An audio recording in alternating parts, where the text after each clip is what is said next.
In front of me is Nubia Z60S Pro, and today I would like to show you how you can change sleep time to never.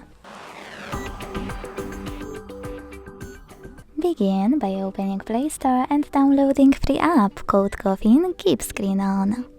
When it's ready, launch it.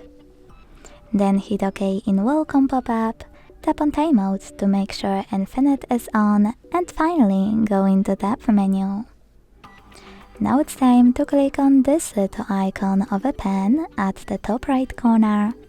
Scroll and look for Caffeine shortcut.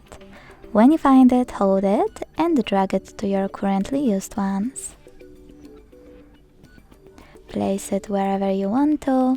Click on the top left corner and click on the shortcut. As you can see now, it's activated. To switch it off, click on it again. Thanks so much for watching. If you enjoyed this video, leave a like, comment and subscribe. Bye!